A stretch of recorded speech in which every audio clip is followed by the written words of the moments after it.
আসসালামু আলাইকুম। আজকে যাব হচ্ছে একটা আইল্যান্ডে। এখন প্রায় 9টার মতো বাজে। আমার স্পিড বোট ছাড়বে 11টার দিকে। এখনও বেশ হাতে সময় আছে। আমাকে হোটেল থেকে পিক করবে 10টার দিকে। তো আমি সকালে একটু হাঁটতে পারিছি। আন্দামান সিতে অনেক আইল্যান্ড আছে। যেটা সবচেয়ে পপুলার সেটা হচ্ছে ফিফি আইল্যান্ড। তো আমি ওরকম পপুলার কোনো আইল্যান্ডে যাচ্ছি না, আমি যাচ্ছি তো অন্য একটা দ্বীপে। সো এটার কারণ হচ্ছে মোস্ট অফ দ্য আইল্যান্ড যেগুলো খুব পপুলার, ওগুলো প্রত্যেকটা আইল্যান্ডে আমার কাছে মনে হয় ওভার ক্রাউডেড। এবং ফিফি পুরো একদম ওভার ক্রাউডেড, অ্যাটলিস্ট 2টা পর্যন্ত পুরো ওভার ক্রাউডেড থাকে। তো এই জন্য ভাবলাম যে এমন একটা আইল্যান্ডে যাব যেখানে মানুষজন কম যায়, ওই জন্য এই দ্বীপে যাচ্ছি। তো এই দ্বীপের নাম হচ্ছে খাও ইয়াও নয়। তো এটা বিটুইন ফুকেট আর ক্রাবির মাঝামাঝি। যেতে সম্ভবত 40 থেকে 50 মিনিট লাগে স্পিড বোটে। সো ভালোই দূরে। তো এখন সকালে একটু হাঁটতে পারিছি আর এই আওনাং বিচে চলে আসছি। জায়গাটা খুব সুন্দর হাঁটার জন্য সকালবেলা। এই যে এটা হচ্ছে মেইন বিচ। গতকালের ভিডিওটা দেখে থাকেন আপনারা দেখবেন যে আওনাং বিচ সম্বন্ধে আমি অলরেডি কথা বলে ফেলছি। আর এটা হচ্ছে মেইন বিচ। আর এখানে এই যে হাঁটার জায়গা আছে সমুদ্রের ধার দিয়ে, একটু বাদ করে দেওয়া আছে, উপর দিয়ে হাঁটার ব্যবস্থা আছে সুন্দর। যখন যাব আইল্যান্ডে তখন ফার্দার ইনফরমেশনগুলো দিয়ে দেবো। বিচটা অ্যাকচুয়ালি সত্যি কথা বলতে গোছলের অনুপযুক্ত। এখানে প্রচুর শেল আছে। এই পাশটাতে মনে হচ্ছে একটু কম, ওই পাশটাতে বেশি মনে হচ্ছে আমার। শেল অনেক বেশি, সো পাটা কেটে যাওয়ার সম্ভাবনা আছে। আর এটাই ছিল আমার হোটেল ক্রাবিতে। হোটেলটা ভালোই, ইটস নট দ্যাট ব্যাড। মোটামুটি সমস্ত ফ্যাসিলিটি ছিল, ইটস ভেরি গুড।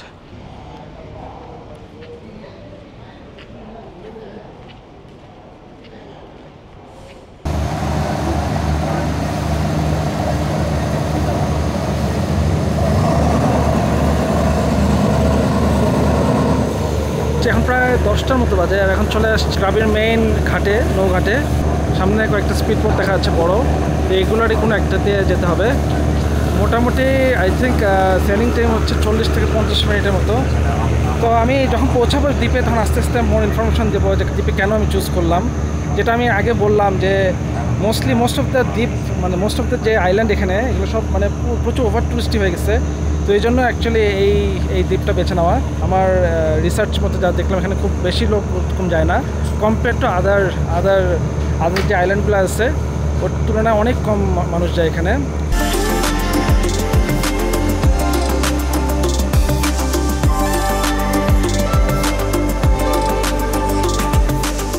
সামনে যে কোনো একটা স্পিড বোটে আমাদের যেতে হবে। তো বেশ বড় স্পিড বোটগুলো, যেহেতু সমুদ্র পার হতে হবে, সমুদ্রের মধ্যে দ্বীপটা, সো বড় স্পিড বোট।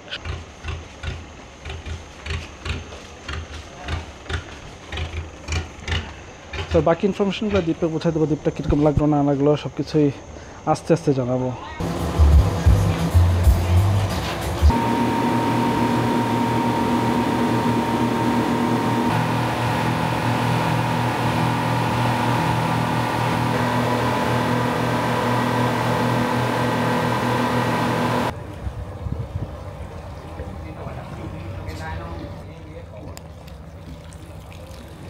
এরকম একটা স্পিড বোটে যাচ্ছি।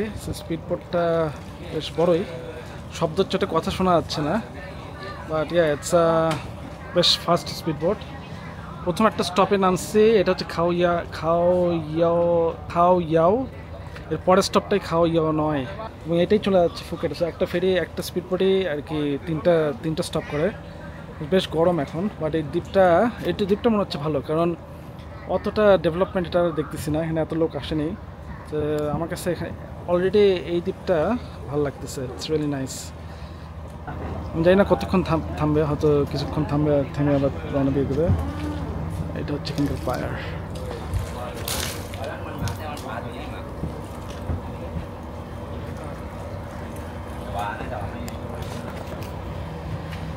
বেশ রোদ, আমি ভিতরে চলে যাচ্ছি। দেখা হচ্ছে খাও ইয়াও নয়তে গিয়ে একবারে।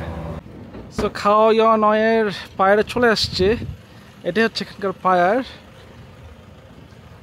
আর অলরেডি আমার ভালো লাগা শুরু করছে। এখানে অ্যাকচুয়ালি কোনো ভিড় নাই, কোনো ট্যাক্সি নাই, কোনো মানে অন্যান্য দ্বীপে যে অবস্থা, মানে প্রচুর হ্যাগেলিং হয়, প্রচুর মানে ট্যুর কোম্পানির স্পিড বোট থেকে শুরু করে সব কিছু। বাট এখানে সেরকম কিছু না, একদম মানে কোয়াইট একটা জায়গা। আপনি দেখেন কোনো মানুষই নেই বলতে গেলে, কোনো স্পিড বোট কোম্পানির কোনো ট্যুর কোম্পানি নাই, কোনো কিছু না, একদম লিটারালি একদম খুবই কোয়াইট একটা প্লেস। সো আই হোপ এই দ্বীপটা ভালো হবে। তো এখন এখান থেকে একটা কার নিতে হচ্ছে, মানে একটা জিপ, মানে কী বলে এটাকে, ইউটের মতো। এখান করে এটা করে যেতে হবে, অলমোস্ট 200 বাসের মতো লাগতেছে হোটেল পর্যন্ত যেতে। সো এটাই হচ্ছে এখানকার এরকম একটা গাড়িতে করে যেতে হবে হোটেলে। উনি হচ্ছে এখানকার ড্রাইভার মোহাম্মদ শিন্টো।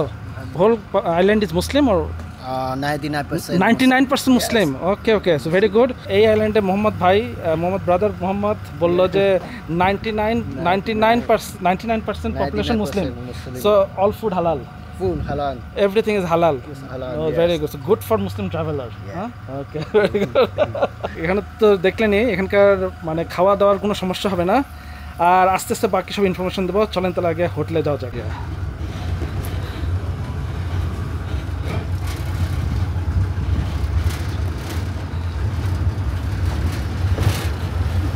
সো এরকম একটা গাড়িতেই যাচ্ছি হোটেলে। প্রথমে 300 চাইছিল, আমি বলে 200 করছি। আমি আর অত দাম দর করি নাই, হয়তো আর একটু কম হতে পারতাম, but that's okay I think. মানে এই দ্বীপটা এত সুন্দর, এখানে আসলে এত ট্যাক্সিও নাই আসলে। সো মানে এই একটা গাড়ি ছিল, তো আমি আর অত দাম দর করি নাই, আমি 200 টাকাতে নিয়ে নিছি।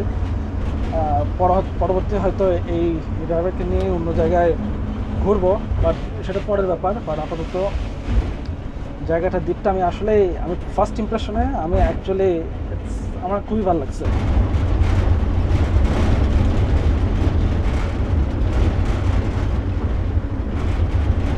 এই দ্বীপটা লিটারালি একটা মফস্বল গ্রাম। সেন্ট মার্টিন 1990s যেরকম ছিল একটা ভিলেজ আর শুধুমাত্র একটা দ্বীপ, এই দ্বীপটা হয়তো সেরকম। আমি এখন জানি না কীরকম, কারণ আমার এই ব্যাপারে কোনো আইডিয়া নাই।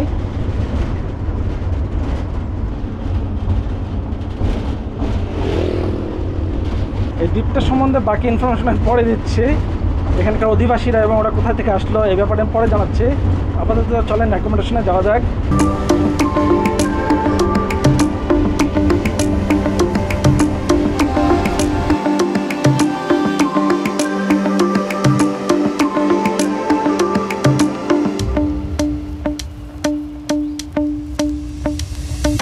আর এটা হচ্ছে ভিউটা হচ্ছে আমার রিসোর্টের সামনে থেকে, আর এটাই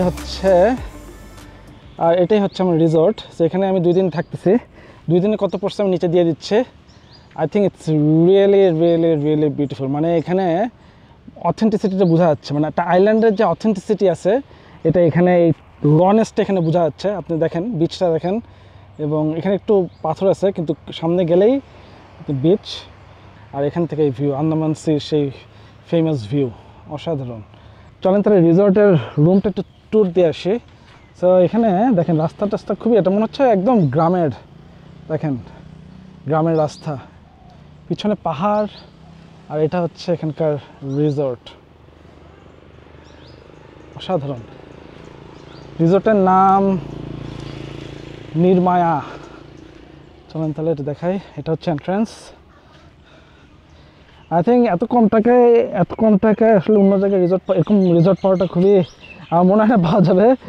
আর আমি জানি না, মানে এত মানে অন্য জায়গায় রিসর্ট হয়তো পাওয়া যাবে ভিলা টিলা, কিন্তু এই টাকা হয়তো পাওয়া যেতে পারে। কিন্তু মেইন প্রবলেম হচ্ছে জায়গাগুলোটা না, ওই যে অথেন্টিসিটি যেটা বলতেছিলাম আর কি।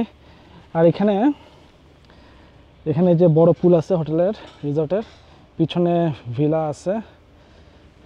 আর আমার বাসা হচ্ছে, দেখা দিচ্ছে, আর এটা হচ্ছে আমার বাসা ফর নেক্সট 2 days। বেসিক্যালি এখানে রিল্যাক্স করবো। অবশ্য পুরো আইল্যান্ডটা আপনাদের ঘুরেও দেখাবো এবং আইল্যান্ডের সম্বন্ধে আপনাদেরকে আরও ইনফরমেশনও দেবো আস্তে আস্তে। বাট আপনাদের আগে প্রথমে ভিলা ট্যুরটা দিয়ে নেই। এটা just 1 bedroom villa, actually 2 bedroom, 1 bedroom 2 room villa দেখা দিচ্ছে। ঢুকেই এরকম একটা রুম, সেটা জাস্ট বেসিক্যালি জাস্ট বসার জন্য। সামনে ডিভান দেওয়া আছে একটা এখানে, আর এইখানে নর্মাল অ্যামিনিটিস যেটা থাকে আর কি, চা কফির অ্যামিনিটিস। আর এটা হচ্ছে মেইন বেডরুমটা সুন্দর আছে, nice main bedroom, very good. এখানে একটা আর্ট দেওয়া আছে, সম্ভবত থাই কোনো কিছুর। আর একটা টিভি আছে, জাস্ট নর্মাল যেরকম থাকে বেসিক। এটা হচ্ছে টয়লেট, এখানে সেফ দেওয়া আছে, রোপ দেওয়া আছে, আর এখানে বেসিন, আর এই পাশে গেলে টয়লেট, আর এখানে টয়লেট। এদিক দিয়ে গেলে আর বাইরে এরকম একটা পুল আছে, ওখানে গোসল করার জন্য ব্যবস্থা আছে, শাওয়ার নেওয়ার, সুইমিং করার পর শাওয়ার নেওয়ার একটা ব্যবস্থা আছে এখানে। আর মেইনলি যেহেতু মেইন পুলটা যেহেতু সামনে, ওটাই ইউজ করা যায় কেউ যদি ইউজ করতে চায়। এনিওয়ে, আমি তাহলে এই ভিডিওটা এখানে শেষ করে দিচ্ছি। যদি আপনাদের ভিডিওটা ভালো লেগে থাকে তাহলে আপনারা জানেন কী করতে হবে, চ্যানেলটা সাবস্ক্রাইব করে দেবেন। খুব শীঘ্রই দেখা হচ্ছে নতুন কোনো ভিডিও নিয়ে, নতুন কোনো জায়গা থেকে। আসসালামু আলাইকুম।